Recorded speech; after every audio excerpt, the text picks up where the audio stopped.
I kind of don't like Corrin either. Corrin's not like really bad though. Corrin is just useless. Like way too much fucking Corrin is put way too much in control for like a character who has nothing to do with anything. Like Corrin has like no knowledge of the environment, no knowledge of any of the other characters, and the other characters all seem to have really high knowledge of each other. Like it just feels like Corrin shouldn't be the leader of the army. You know what I mean? It's like why would we put fucking Corrin in control? Why not like fucking what's his face? Why not either of the fucking two eldest brothers? This is East versus West 204.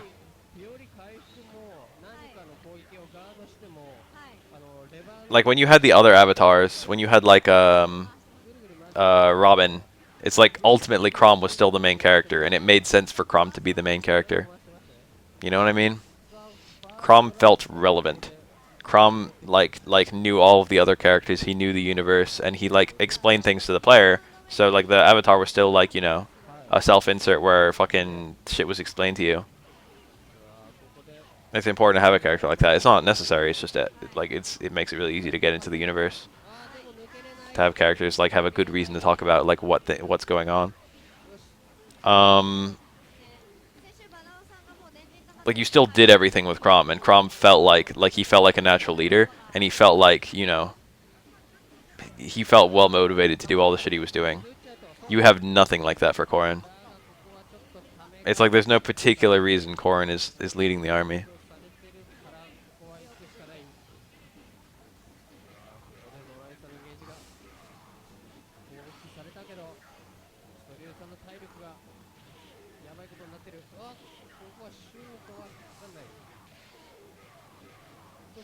Yeah.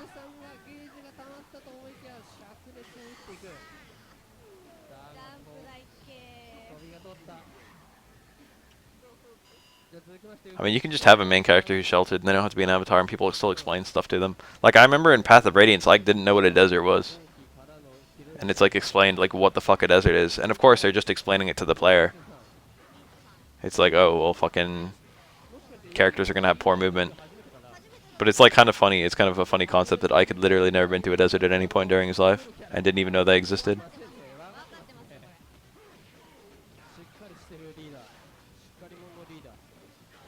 That's not unbelievable. If anything, it's funny.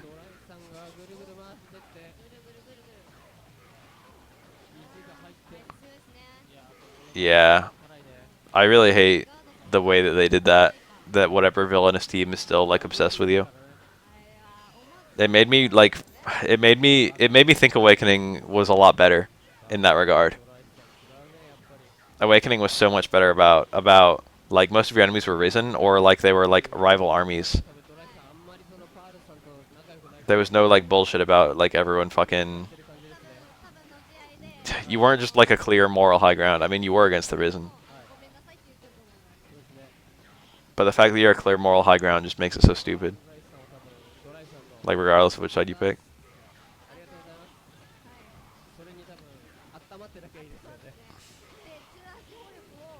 It feels like you shouldn't have any enemies. Yeah, when Fates came out, I heard a lot of people saying Awakening was like Fates just outright outclassed Awakening. But like the more I play both, the more I'm just like Fates like didn't fall into a lot of pitfalls that. I mean, Awakening didn't fall into a lot of pitfalls that Fates found. But I've only played Birthright so far, so maybe Revelations or Fates or fucking whatever the other one. What is the other one? Conquest. I've heard Conquest is the best one. So maybe Conquest, like, you know. I'm like in the middle of my first Conquest playthrough, and by in the middle I mean in the beginning.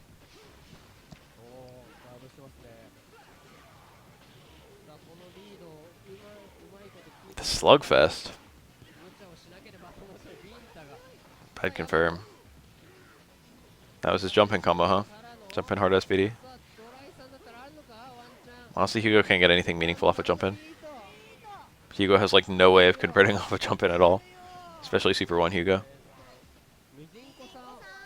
Pairing up was fixed. I think pairing up is better in Fates than it was in Awakening, and I would say that's one of the main That's one of the good things about the DS games, 3DS games. I like pair up as a mechanic, and my only complaint about pair up in Awakening was that supports were way too broken. Like the player paired up, and enemies couldn't do it, and that just made you really broken compared to most enemies.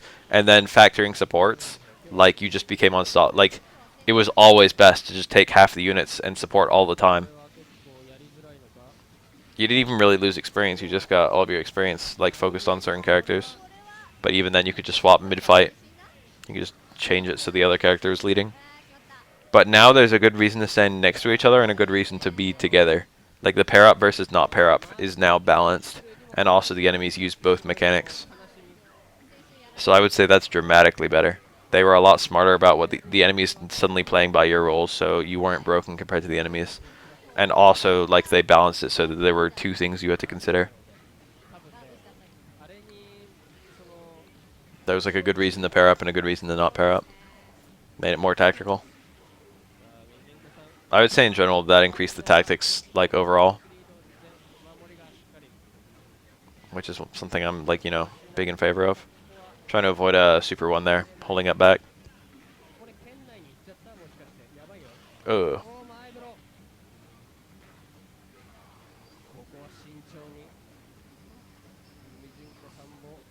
And before random dash punch into super 2. Nope. If that was parry, 720 would have killed Q. He had to do that into super 2 to save himself, and even then that could be parried.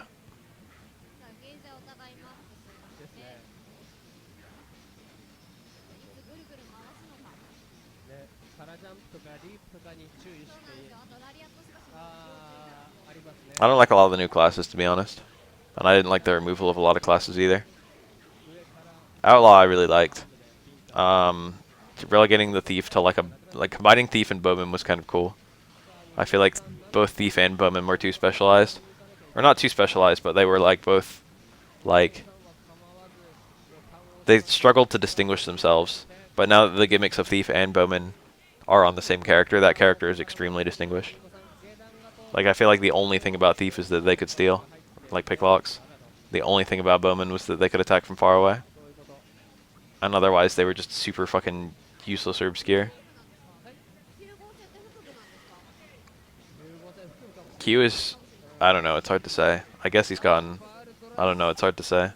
Some parts of Q have gotten better, some parts have gotten worse. Q's footsies have gotten a lot worse once people's understanding of the character got better. But,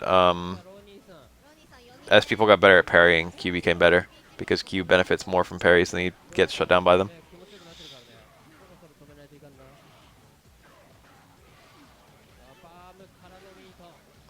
A lot of Q's attacks are like pretty hard to parry, to be honest. You won't usually find yourself parrying slappy hands. You'll usually find yourself blocking it. And it's punchable already if you block it, so it's like not what people getting better at parrying didn't really make him worse. Or like dash punch is like not really something you can react to with a parry. Q doesn't mind parries for the most part, but he benefits a lot from them because that's his only way to land a command grab.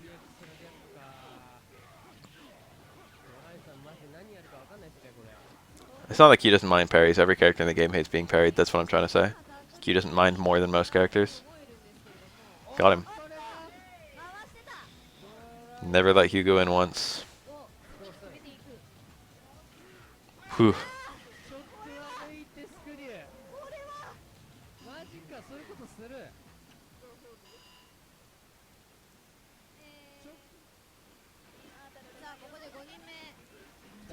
I feel like the support conversations are much better written in Fates compared to Awakening.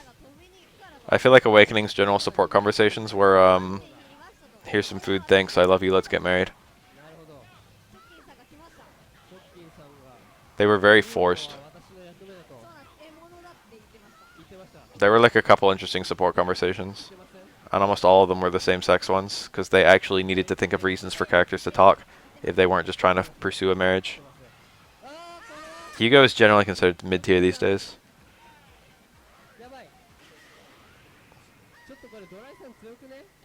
The thing about the relationship supports, which is terrible in both Fates and Awakening, is that every single opposite sex pairing needs to build up to a marriage somehow. Which is awful. Because they just need to shoehorn it in half the time.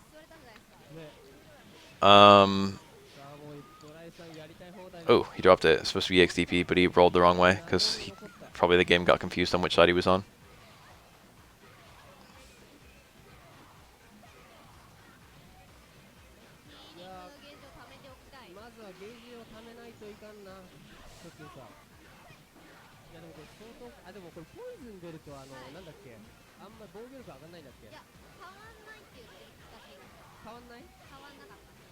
Who made Dynasty Warriors? Was it like Tecmo or something?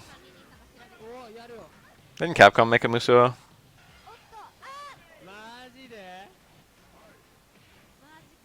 What was it? It was like Onimusha or something. Is Onimusha even a Musou?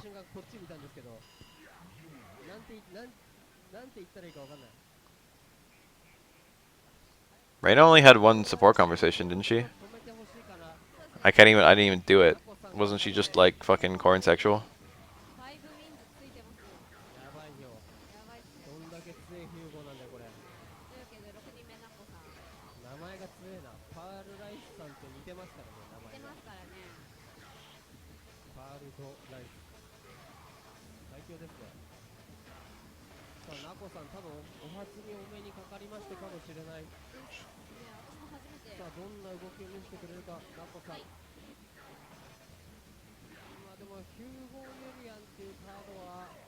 I like didn't read her support.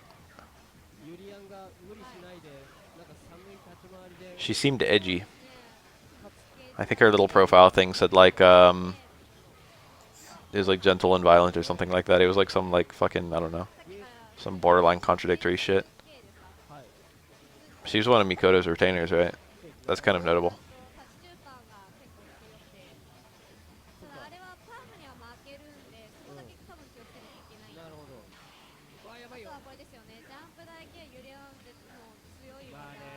Yurian uses a lot of normals in general.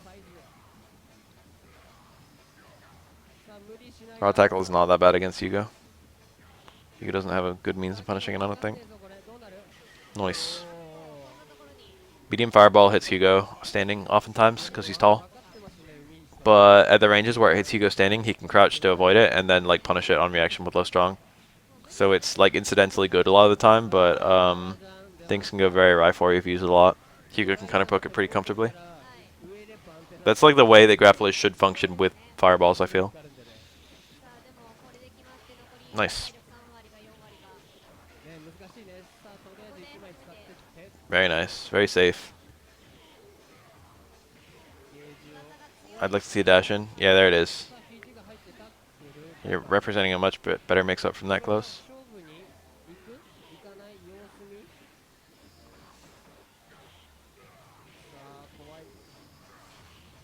No, I love this game.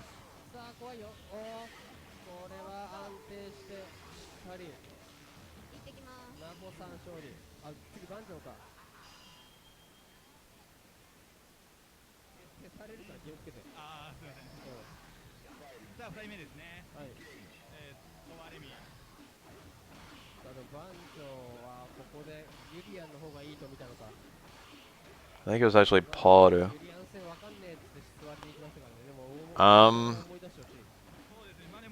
It's all content. If Capcom just keeps releasing shit, people will like. SF5 is a more complete game with each new release thing. I feel like they could.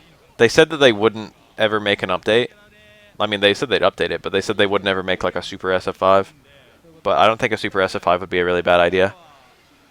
I think the thing is, it should just have like a new season pass, and then you can still unlock like whatever 6 new characters. But like having a new subtitle and maybe like a changed mechanic would increase interest quite a lot.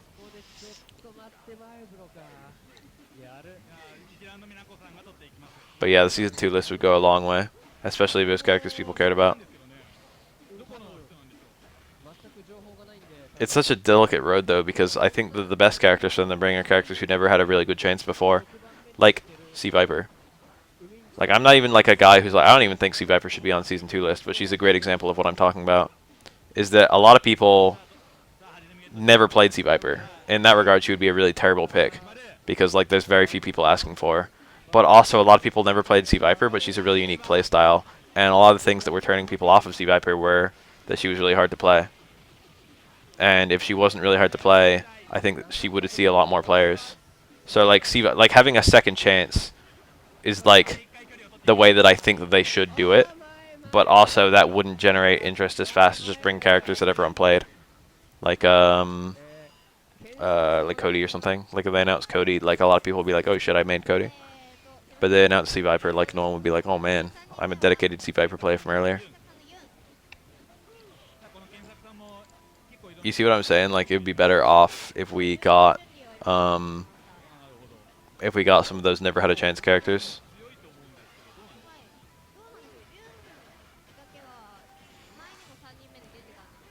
I just need to focus on bringing interesting characters with distinct playstyles.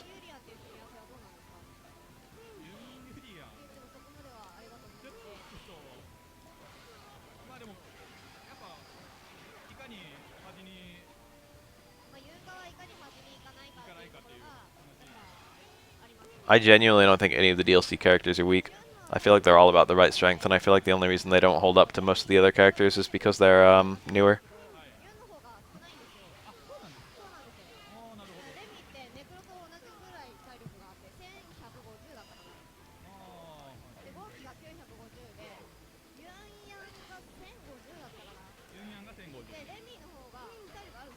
I'll take any EX character, I don't care. I like them all. I'm going to give us Alan from the EX series.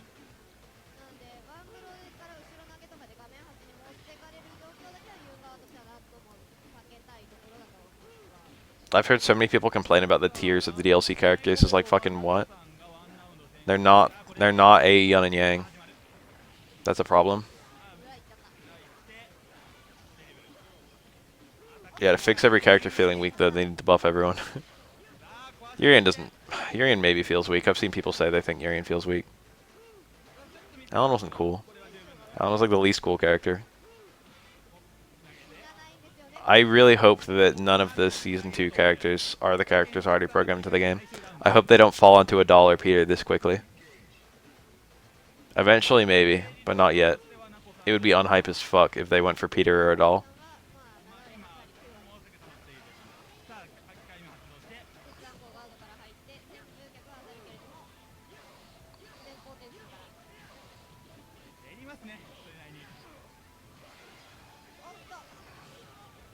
What's flawed about V-Trigger? I like it. Wow, what a nice parry.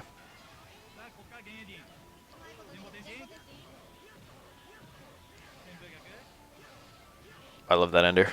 I love that ender so much. The fake palm! There's no EX palm in this game. Doing palm with multiple punches just gives you the fake one. You almost never see it. The dolls were really cool, but they're all just too similar to Cammy. And just there would be a lot of people like fucking reusing assets and shit. The dolls were super cool as an Easter egg and like a story mode thing. But it would just be a waste, I feel.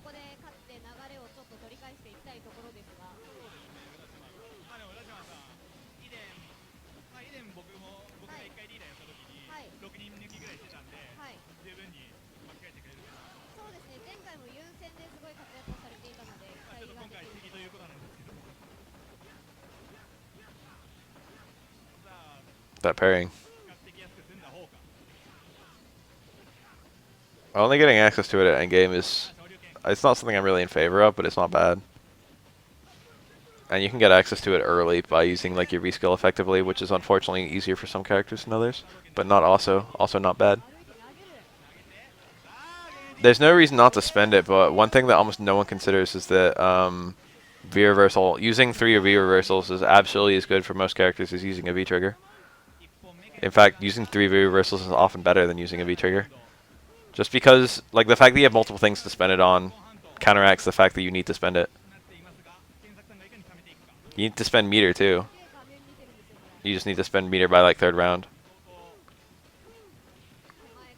Or rather, it's obviously a waste to not spend meter. Ooh. V-reversals are absolutely worth going for. Don't even try to tell me they're not. V reversals are way often better than triggers.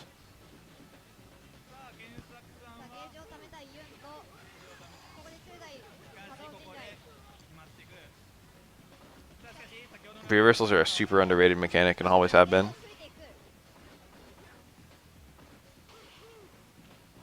Gonna get worse. Honestly, never. They're like super important. Like once the mix-up becomes more pure, they'll get better in order to dodge the mix-up.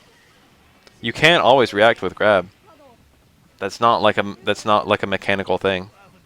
Like you can grab if you're blocking an air normal and you V reverse, then the opponent can often reaction grab, but that's literally like the one context.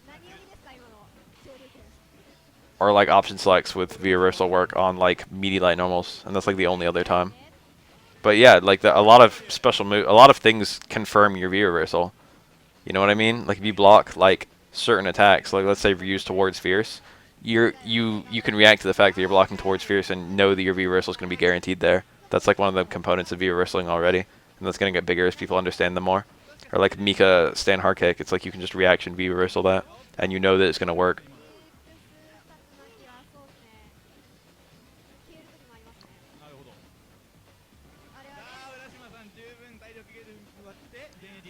And a lot of characters just really benefit from them because of the poorness of like reversals in general. Like I would much rather use a V reversal than an EX flash kick, and that's one of the best reversals in the game.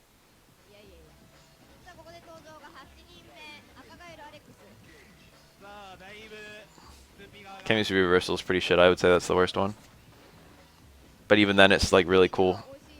When should you whiff buttons and not? As a general rule, you shouldn't whiff buttons.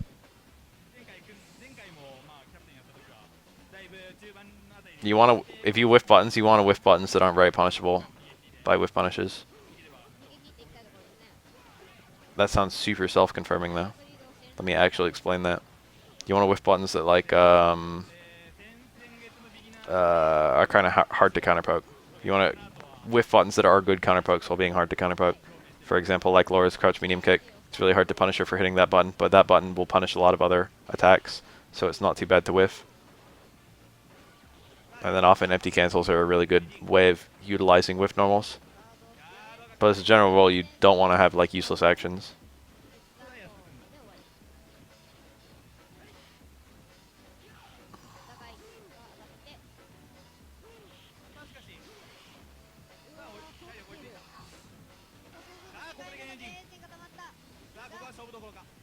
Ugh. Oh my god. He should have won right there. He needed like... He had like a really good shot of winning just by using that. Oh my god. That Ganejin. He was too timid.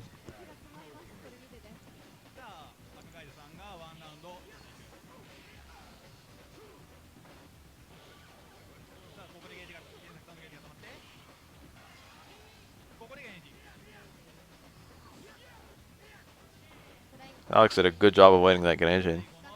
Alex normally has really shitty movement.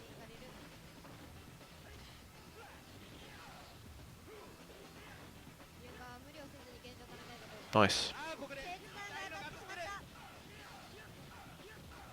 My cat's lying in my bed behind me and he's snoring. Cats are so cute when they snore.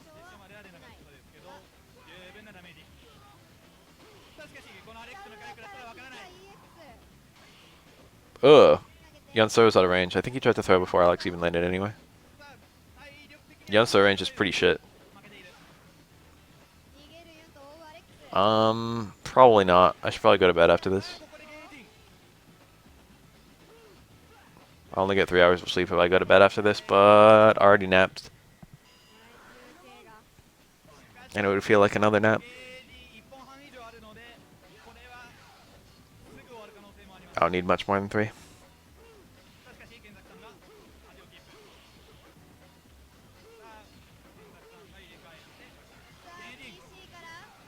Oh, the stamina struggle. You almost never see that in this game. That's like a really fucking... I've almost never seen that Ganejin combo. That's a super strange Ganejin combo in the context of this game. Certain crouching characters from far away, Alex will whiff his EX chop, which is what just happened there.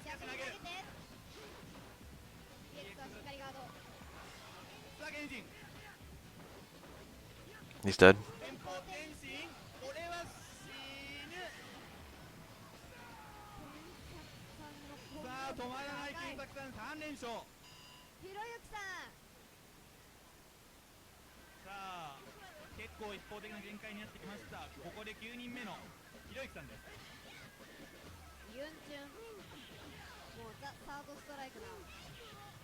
What is my character wish list?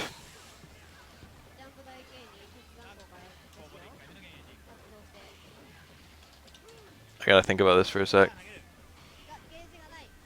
Characters I really want.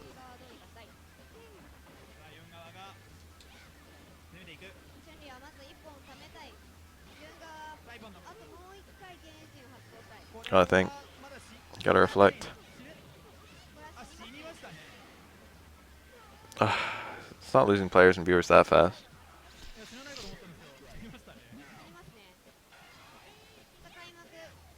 There's like a false, like, everyone acts like fucking, everyone keeps acting like fucking SF5 is on its last legs.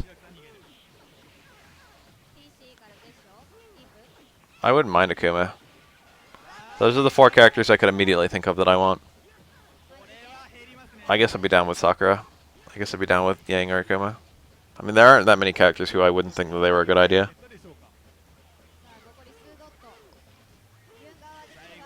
I'd like Cody and Guy and Maki. I like how Aura's on most characters' lists. I mean, most players' lists.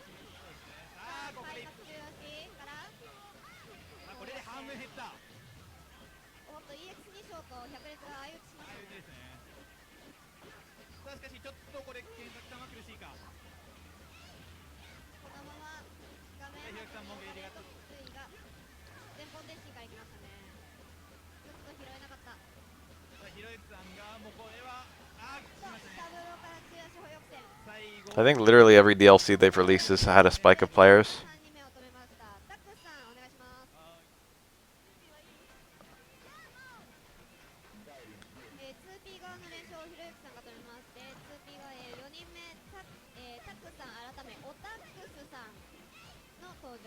It's the general nature of fighting games for people to decide that they like. It's the general nature of fighting games for people to give up, unfortunately. A lot of people are like, you know, this is a new game. Maybe this is my chance to really start competing with everyone. And then like 4 months later, it's like, oh man, like I'm not good enough, and I'm not gonna get good enough, and they just surrender.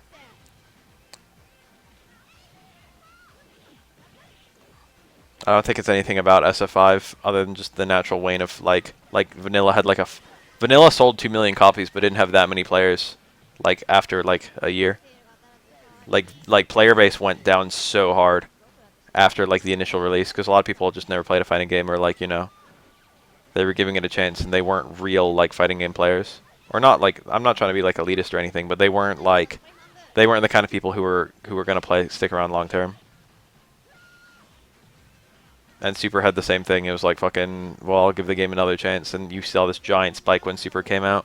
And then like the vast majority of people stopped eventually. Like within a year. Like literally every fighting game does this. What Street Fighter 5 is doing right now. It's not a problem with Street Fighter 5. The only thing that is a problem with Street Fighter 5 is the fact that there's very little content to keep people around for a long time. And the counteraction to that is just to do, like, to release more content. Which is already what they're doing. Just keep on releasing characters.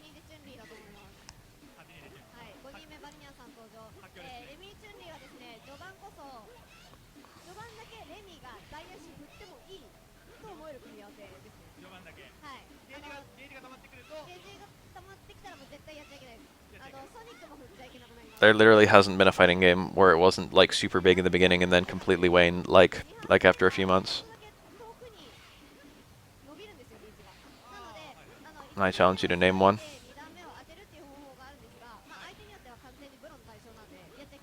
I actually really do think they should add a Tekken character.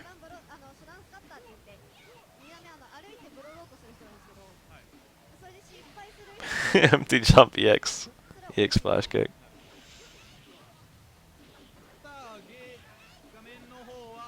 I think after 2 low shorts, Remy can do universal overhead, and if it hits a crouching opponent, he can link super. I think he can auto space himself to the range where link super is possible.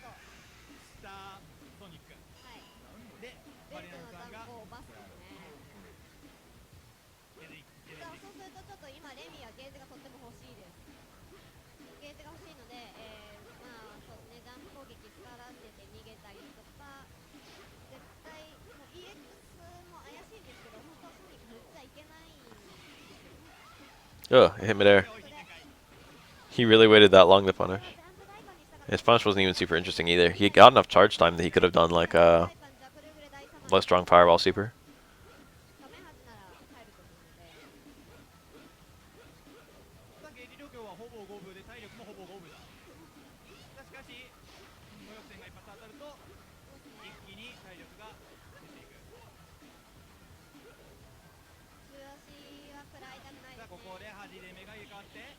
I saw your link. I've still got it open. Just chill. I put these on YouTube. I'm not gonna just fucking interrupt one in the middle just to watch your fucking link.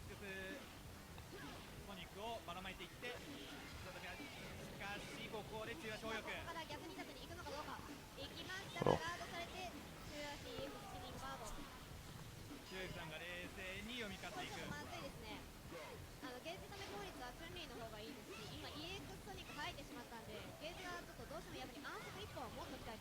People keep on asking for grapplers. I see that in like every like request thread, or like, you know, which characters do you want? It's always like fucking someone lists a grappler, or like several grapplers. Like I want Sodom too, but just like we gotta think about the roster. That being said, I want Sodom. Nice. I'm a little sad about the Korean we got, to be honest. At least she's got the fucking Ojo bullshit, but a lot of the things that I thought made Korean really interesting, she didn't actually keep in this game. She doesn't have her whack-ass command grab. She doesn't have her, like... They changed a lot of her special moves up. And the way that she uses the Rekka is not as interesting. They were like, okay to make the Rekka really strong and then locked it behind V-trigger. I wish the Rekka was weaker. And not locked behind V-trigger. I see why they did what they did, though.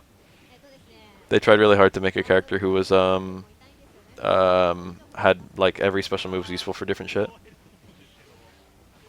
But, like, I liked it when she could do, like, fucking first Rekka into parry. Like, they just killed her parry entirely. Or it's her V-reversal now. Like, I don't think that it's bad to redesign a character. I think the Birdie we got is a lot better than the Birdie in Alpha. Like, they took a character who was very uninteresting and made him very interesting.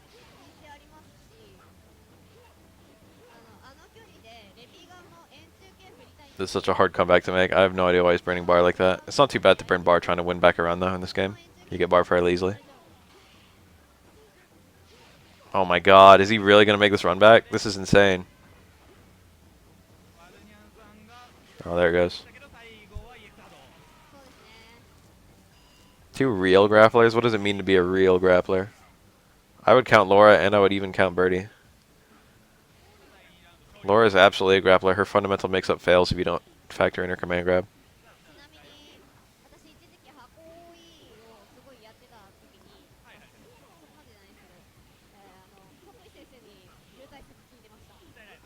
Birdie's SPD is literally no worse than Laura's. If anything, it's better. That was nice. That probably did like double Remy's health.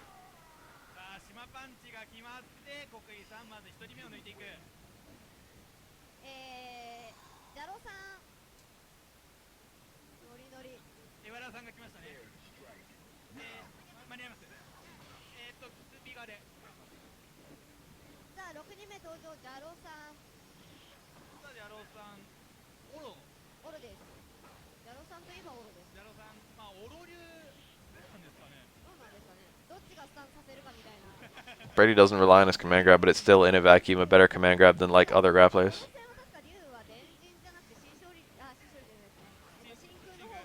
How do you have like an SPD and then act like that character's not a grappler?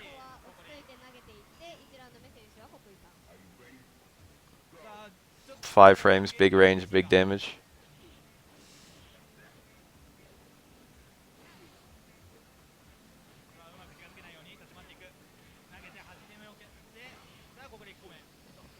Tricky, tricky.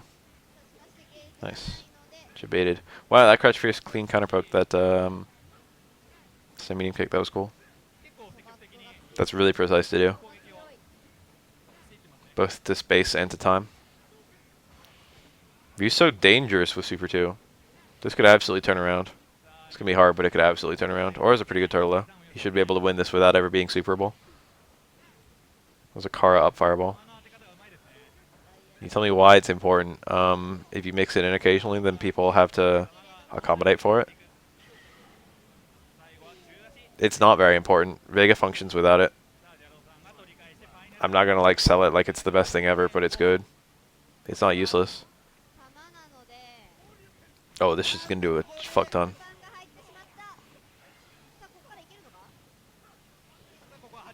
Nice. That's a punish.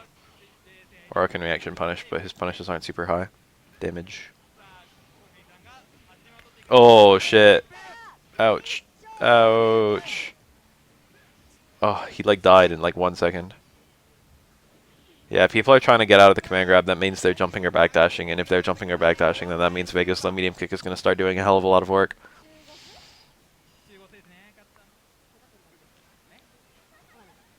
Well, yeah. Well, I mean, it's half that if they block, it blows them up, but it's half that they won't be blocking because they're trying to bait it.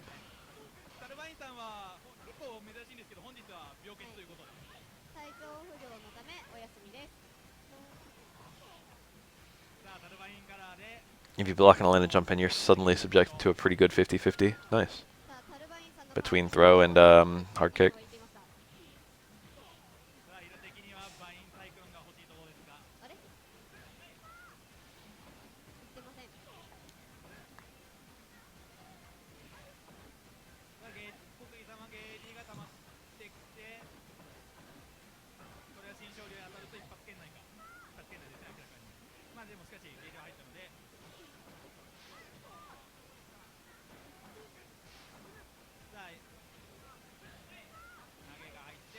Ugh, caught him jumping.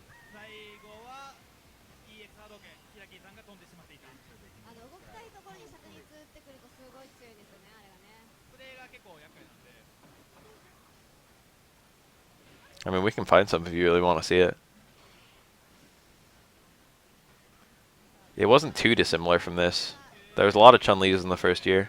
Chun-Li was discovered almost immediately, and a lot of other characters didn't get really discovered for a while. There was a whole lot of Chun-Li, Ryu, and Ken in like the first year. There was like no Makoto. There was very little Dudley. There was like a decent amount of Dudley. The twins weren't super popular. It was like basically, it was like the same, but it was only like really fundamental characters. It was almost all like Dudley, Ryuken, and Akuma and Chun-Li. Then Chun-Li was regarded to be the best by far of all those guys. Like, it was thought that Ken couldn't really compete with Chun-Li, and Ryu was like flat worse than Ken. And a lot of people didn't like it because a lot of people played like Sean or Ibuki in Second Impact, and they were both nerfed to shit. But anyway, it turned out that Ken can compete with Chun-Li pretty well, and it turned out that Ryu has a lot of notable distinctions above Ken. So it's not just a fucking... It's not like Ryu is just worse. And it turned out that twins are actually super good. And it turned out that like characters like Oro and... ooh, did he get it? Wow. Meaty towards medium kick into super, huh? On crouching opponents. Turned out characters like Urium were like pretty good. There were a decent amount of Hugos in the first year. Hugo was like a reasonably popular character. Hugo has like always been popular because people who like play grapplers, he's like their only fix.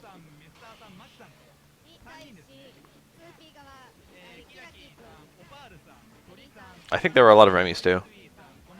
Remy was new for Third Strike, and a lot of people are like, can I make this character into Guile? The answer is generally no, though.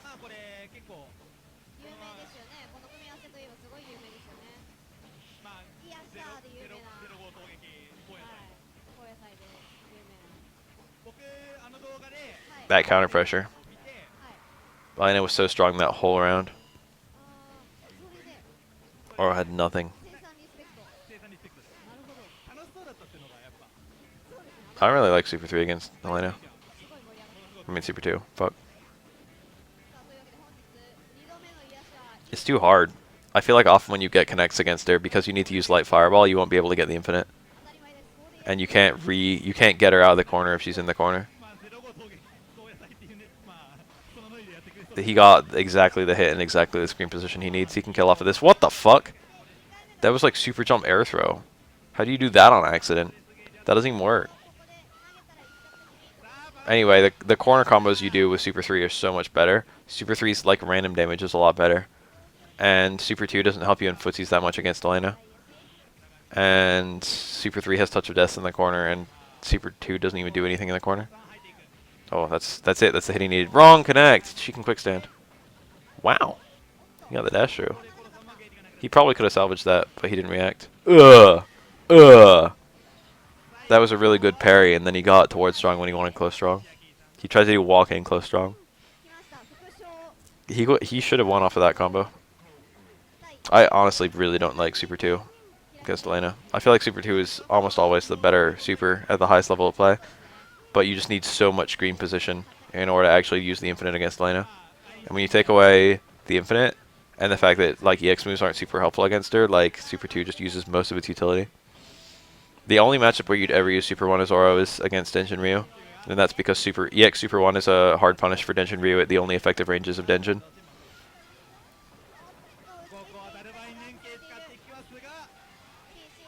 But even then, like Super 2 or Super 3 would probably get you about as much mileage. But that is kind of notable, that like Oro can use his super to utterly shut down Ryu's Denshin. If Ryu does a Denshin from outside the range of Oro's EX Super 1, then Oro can parry it on reaction. If he does it from inside the range, Oro can always EX Super it.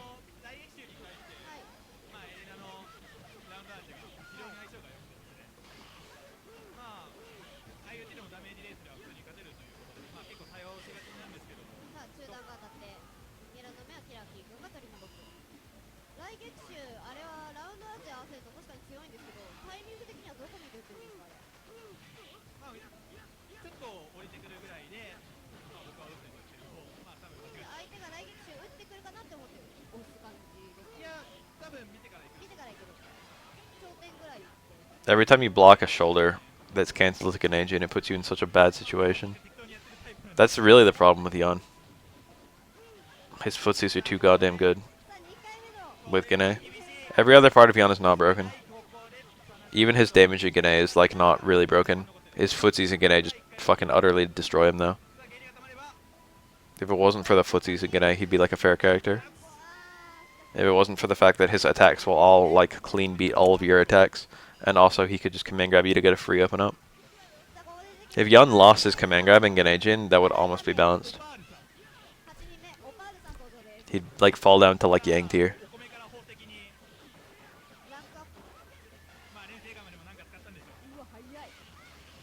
Very interesting. The double parry. I've never even thought to do that, but like I could do that. When people jump out of the corner and they do the cross up parry, I could do like stand jab to make them parry that and then parry their air attack and then hit them.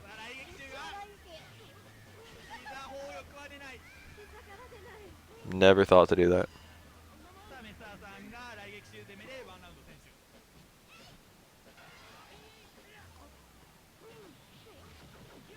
See shit like that. He's just, it's so hard to punish him for just mashing crouch short, and he can just turn it to like a full combo on reaction. Pretty sure Chun-Li can cancel either hit of stand strong, so if she ever gets it, close strong that is. Wow. I'm gonna be 100% honest, I've literally never seen that.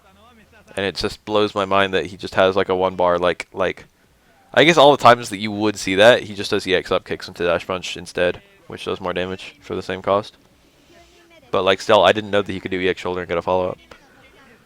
I've literally never seen that. That seems like super fundamental too. It seems like it would be something that like, Yun's never used meter. But that just seems so obvious that I can't believe I haven't seen it until now. Good block. Kuroda did say that, yeah. I think he's full of shit though. I think that's a superlative.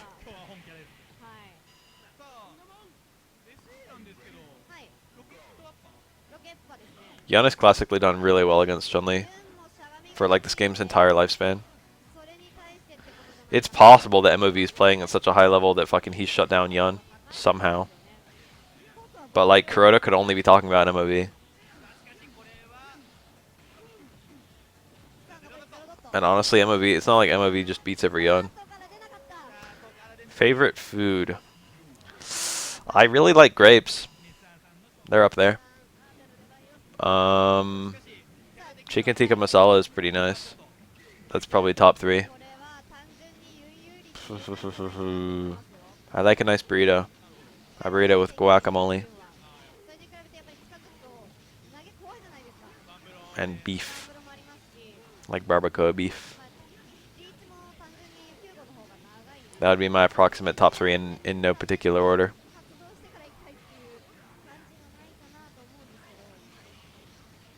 I'm on a huge smoothie binge right now. I love smoothies. When I have like a fucking kale smoothie, that shit's so good. Oh, I really like pad see ew as well. I would say that's top 5. I'd probably put that above grapes. I don't know. Grapes are good.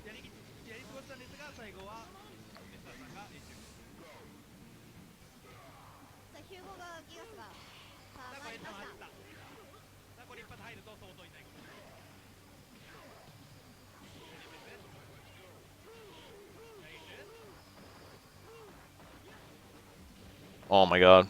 He missed the Tara combo. Jab jab short and the short was blocked and didn't even go for the strong. How do you do like jab jab short and not be ready for the jab jab short strong? Was he really trying to just go for like the fucking hit confirm into dash punch when he had Genei stocked? It's weird.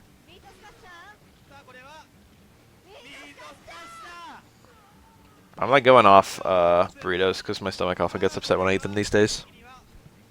Especially like spicy ones. Burritos are too big and I don't have a bird's appetite these days.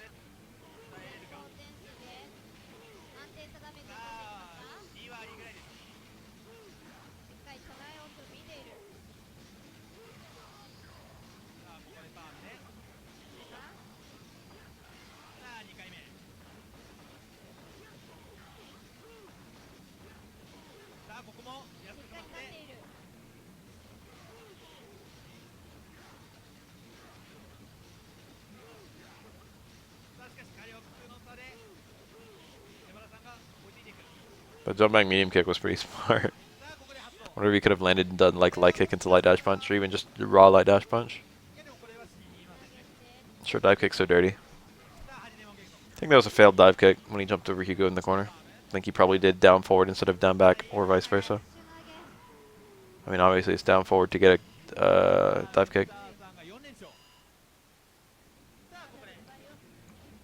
But I think his direction was confused by Hugo moving.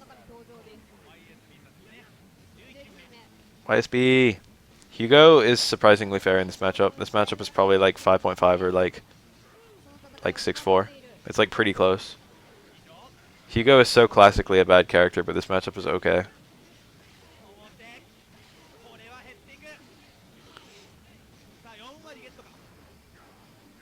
Yun just takes so goddamn much damage from Hugo's attacks. And he can't really attack without approaching. And if, like... Oh, is I going to punish? No way.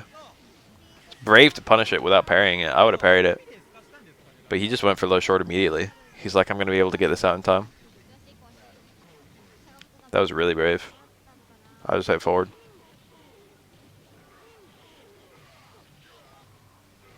Technically hitting low short was safer. Because you didn't know which lariat it was. So it could have been a different parry timing. But I think Hugo always lariats when he hits you. I feel like parry would have been a million times better of an idea. Ugh. God, look at that. Look at that damage. How did that kill Yun? That was a hard SPD. Super 1 does so much fucking damage. Honestly, I hope we see it. It's not very hard to land either. Yun has a lot of attacks that are slightly minus at leaving point blank. That wasn't a super. Still did a fuck ton.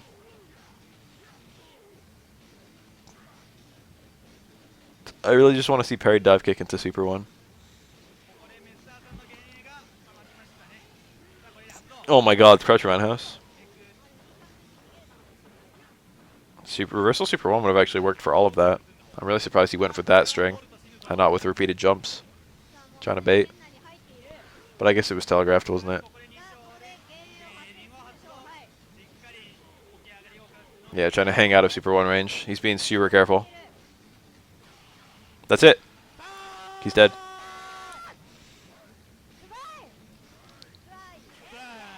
Nice.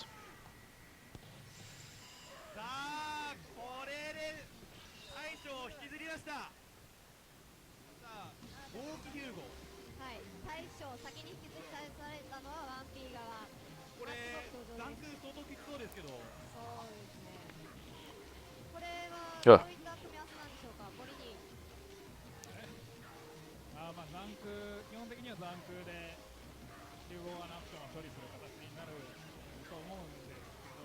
YSB has always been really aggressive with the parries, which helps him a lot in some matchups and hurts him in others. I mean, it never really hurts him. It helps him in more. It helps him in some matchups more than others. Would be more accurate.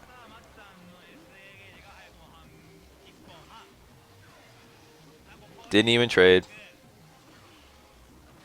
There's a decent amount of invincibility on Akuma Super 1 compared to Ryu Super 1, which has, I think, like none. Akuma Super 1 is also a lot harder to stop the fireball from coming out. Mostly by merit of that invincibility. Shosh.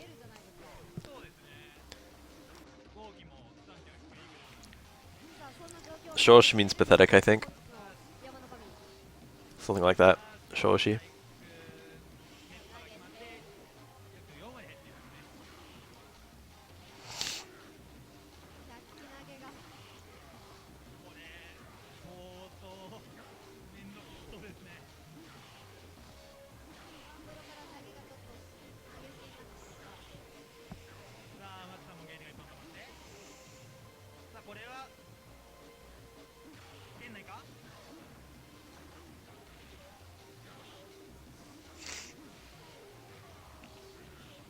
The damage is so high on Hugo's attacks. Oh, he could have landed Super 3. Oh my god. Yeah. Oh, it wasn't a punish. I wonder if he could have done jump back jab after the parry or something like that. Or like stand jab to hit him before he landed. Okay. Okay. Okay, okay, okay.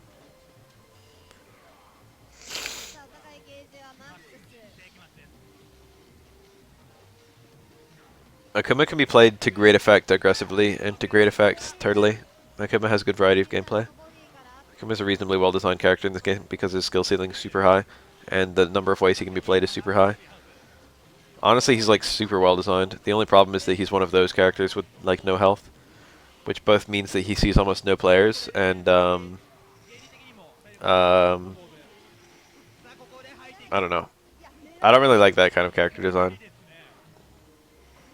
Like character that's better than everyone else but dies faster. I don't like that kind of thing. That combo is really specific, the ranges where you can go for it. I mean, it works like everyone on the screen, but oftentimes you need a mid-combo dash. Or it doesn't work everyone on the screen. A lot of times you can't do it at all. And a lot of times you don't need the dash. Like, sometimes if you do the dash, it doesn't work. Sometimes it won't work without the dash. And it's really important to be able to distinguish those ranges. This is the calm Chun-Li. YSB beating up the calm. Alright, here we go.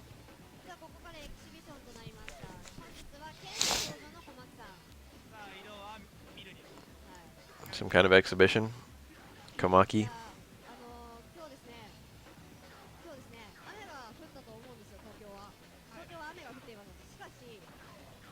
That very, very deep down fierce. Even if that's parried, it's safe. If you get like a last frame like jump in, it's safe on parry. Because Hugo will like land immediately after parry freeze, which like then has 4-frame recovery after he lands, which is pretty fast. Like normally when you do a parry, in addition to the parry freeze, it freezes your opponent for like a set amount of time.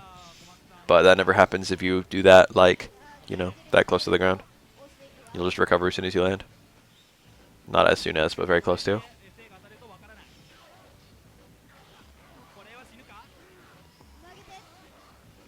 Very nice. It was gonna chip out. It was less of a hard read than it looked. He was forcing Ken to go for a red parry because that was gonna beat literally anything Ken did other than parry. And he did it before Ken would be parrying. He picked a very precise time to do it.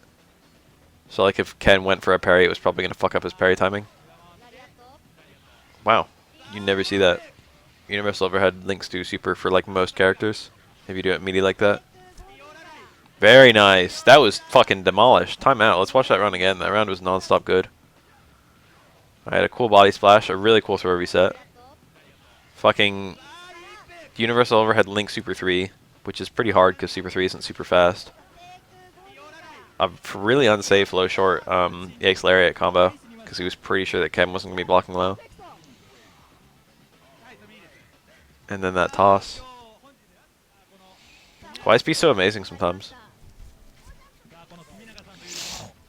This is another matchup that's probably 5-5 despite the difference in tiers. Hugo's super solid here.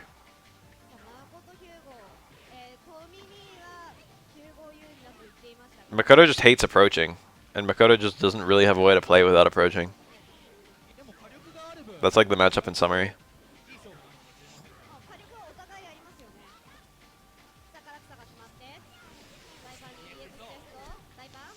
Makoto still has higher damage than Hugo, if that's believable. Hugo has like higher damage off his clap combos, I guess. If they're not even higher. Like Makoto's damage is just kind of higher across the board. Her max damage and her fucking random confirmed damage. Why is this little girl stronger than a fucking giant German pro wrestler? Why is like Sakura's damage the highest like meterless damage in Street Fighter 4? Of all the characters in the game, you wouldn't think it would be fucking Sakura. You know what I mean? This is gonna like kill. I'm pretty sure. With the taunt, even on Hugo's massive health. He didn't EX it. For sure he meant to. Oh my god, no, this is the beginning. This could absolutely be a comeback. Oh my god! Oh my god! YSB!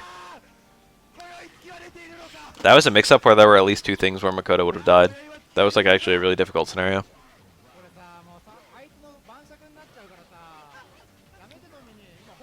Nice.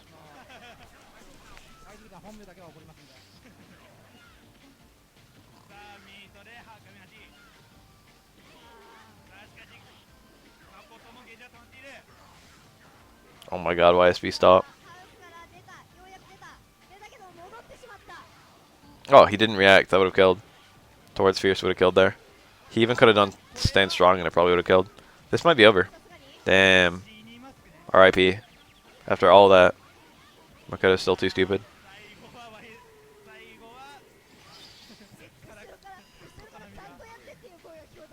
Alright, video's over. It's about time I caught my nap before work.